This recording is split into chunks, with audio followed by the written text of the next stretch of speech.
Good afternoon, you're watching Quays TV News. I'm Tiffany Sweeney. Footballer Fabrice Muamba has announced he is set to be the official race starter for this year's Great Manchester Run. The former Bolton Wanderers midfielder collapsed while playing an FA Cup game against Tottenham Hotspur in March last year. Muamba has made a full recovery despite his heart stopping for 78 minutes. The ecstasy-like drug PMA may have been a key factor in the deaths of two women in Cheshire. Rachel Clayton and Emma Speed were found dead at a house on Crompton Road in Macclesfield. Toxicology results found both had taken PMA, a drug that is commonly referred to as pink ecstasy. Greater Manchester Police are rivalling the FBI in their social media output. All staff are Twitter trained and they have over 60 accounts to cover the Manchester area. The Chief Constable, Peter Fahy, has said that they have taken to social media in a bid to boost communication in the wake of unavoidable job cuts. I think the only way you can do this job is if you really enjoy it. It obviously does have its frustrations. We have our bad days, but it is an amazing challenge to lead an organisation like this.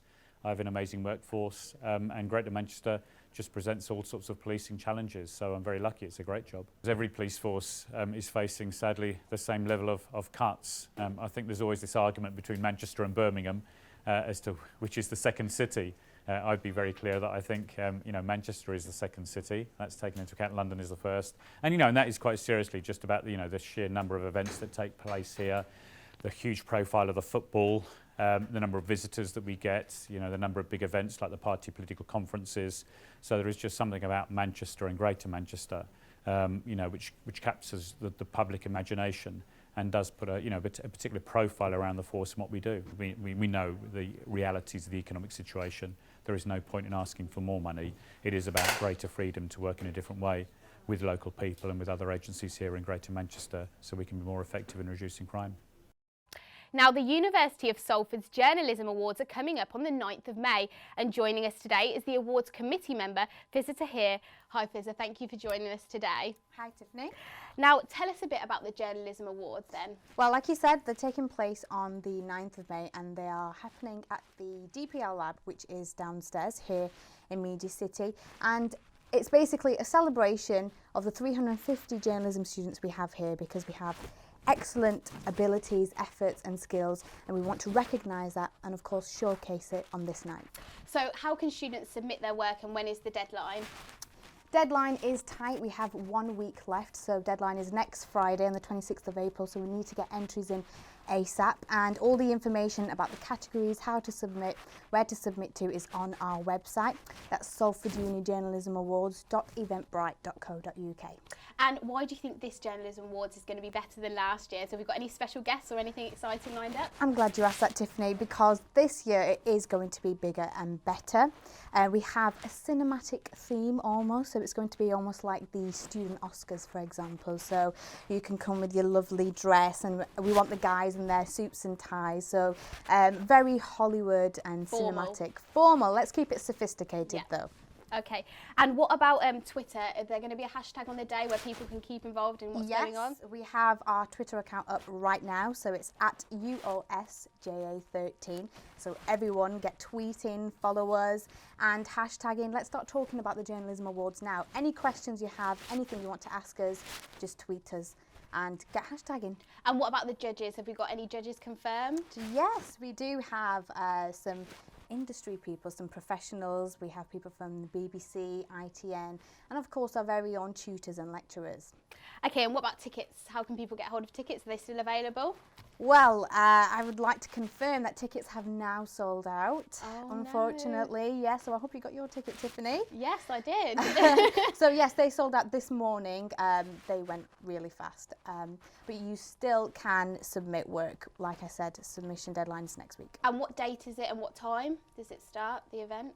The event is on 9th of May, Thursday, and it starts at 6 p.m. and will end around 9 p.m. Okay, everyone's looking forward to that. Thank you so much for coming in. Thank you. The annual Two Cities Varsity Boat Race is here again this weekend. The race between Manchester University and University of Salford is taking place at Salford Quays on Saturday and starts at 1 p.m. Andy Pass and TJ Hollis have been training the team through all kinds of weather to get ready for the race. We train up to 9 times a week. We try and get out on the water 5 or 6 times a month, twice on Saturday, twice on Sunday. Maybe a couple of early mornings as well at 6:30. And then we have several land sessions through the week as well, so it's pretty full on intense. Yeah, training's going really well. It's been pretty intense. Obviously this race is really short, so it's about 600 metres. Usually we do sort of 5k races, so training's been getting a lot more intense, but slightly shorter sessions, so that's a good thing, good time for you. Now joining me in the studio is Kate Emery with all this week's entertainment news. Hi Kate, thank you for joining me. Hi Tiffany.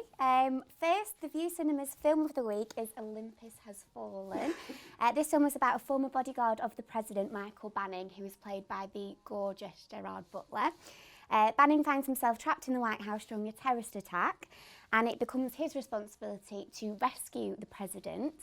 The cast is brilliant, and it also stars Morgan Freeman, and Alex Eckhart plays the part of the President. So this film is a definite must-see, if not only to admire Gerard Butler in action. Definitely, I love Gerard Butler so much. He's a great actor. Yeah, and you can go to watch that at the Lowry Cinema any time from now, because that was released on Wednesday. Okay. Next is Oblivion, which has gone right to the top of the box office. Yep. It's starring Tom Cruise. It's about a man who is left on Earth after a long-running War of the Worlds has left the planet in ruins. That Super Bowl was played right here. Please don't tell me it was a classic. Classic game. 80,000 people on their feet. Seconds left on the clock. So Hubie throws a Hail Mary. Touchdown! 166, back online. 60 years ago, Earth was attacked. We won the war, but they destroyed half the planet. Everyone's been evacuated. Nothing human remains. We're here for drone repair. With a mop-up crew. This is Jack Harper. I'm good to go. 2 more weeks, Jack, and we can finally leave and join the others. Don't take any chances.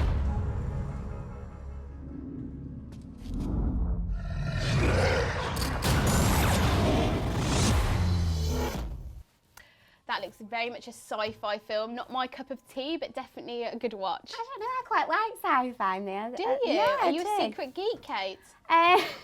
Don't know about a geek, but I do like a bit of sci-fi. Oh, like a bit of sci-fi. And a bit of Tom Cruise. Oh, definitely. Well, moving on to live entertainment. Yeah. The Lowry Theatre is showing The Full Monty both tonight and tomorrow. Nude. Yes, Nude, the show, which is based on the BAFTA award-winning film, is brought to life on stage by award-winning director Daniel Evans. The reviews are fantastic. It's supposed to be a really funny one to go and see, and I'm sure I would enjoy that one. A lot of ladies will as well. Yes, I'm sure. And finally, for entertainment news, Philip Schofield from This Morning has spoken about his partying past. He said, by the way, when I say partying, my weakness has always been booze. I never got much into drugs because I wasn't very good at it.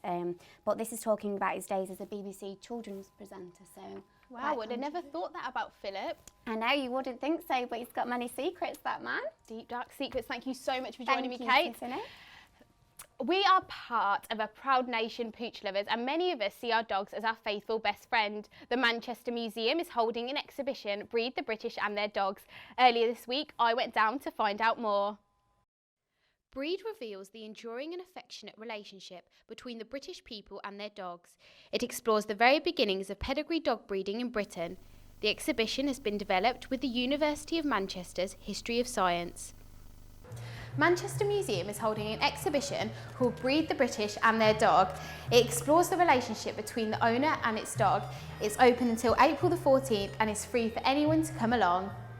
It's simply about the phenomenon of pedigree dog breeding, which started in Britain from about the mid-19th century onwards.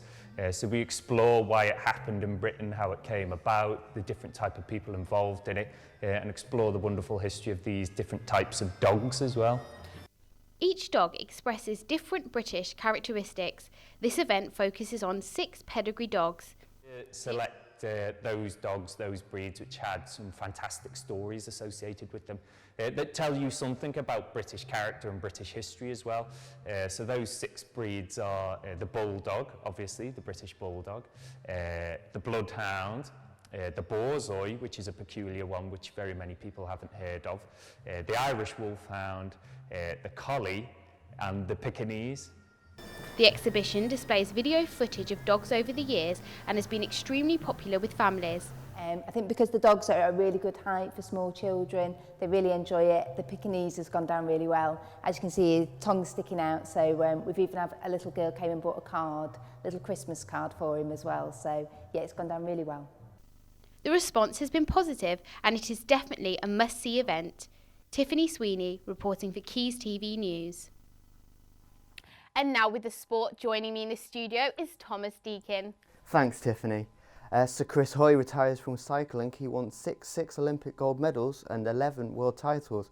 We thought he would be competing at the 2014 World Cup Commonwealth Games, but he felt he could not go on.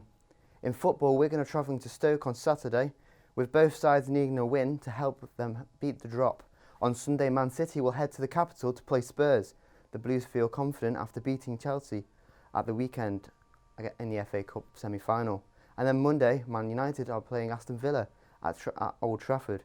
With the Reds closing in on the title, if City lose, they'll be crowned champions.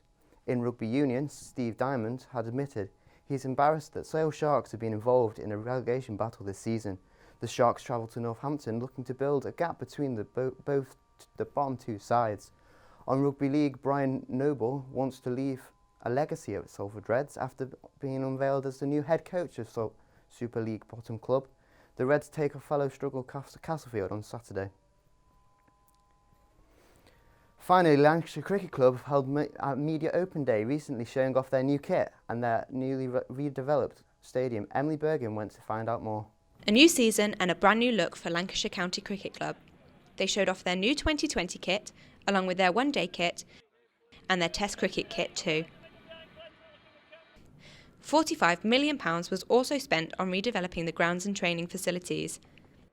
From when you're used to playing the other way for 18 years, but it's working well. The stadium looks fantastic, and when it's finally finished, it'll be a great place to come and watch cricket. Yeah, the stadium's fantastic. We've got new facilities for the players, got new gym, water treatment area. It's just a fantastic development, and looking forward to having the Ashes here later in the summer as well. And the team are feeling confident ahead of the new campaign. Promotion, I think, first, out of the second division to the first division, and then at the same time try and win one of the one-day trophies. And finally, we would like to wish good luck to Salford University student Samuel Bond, who will be running in the Virgin London Marathon this Sunday. Congratulations for raising over £1,100. Remember to look out for the rhino.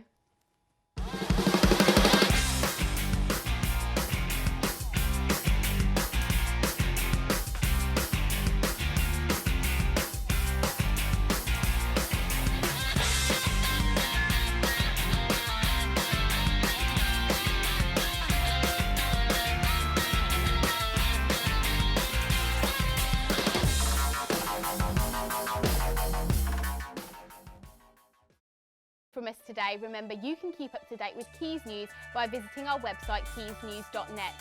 And don't forget, you can now like us on Facebook. Thank you for watching. Goodbye.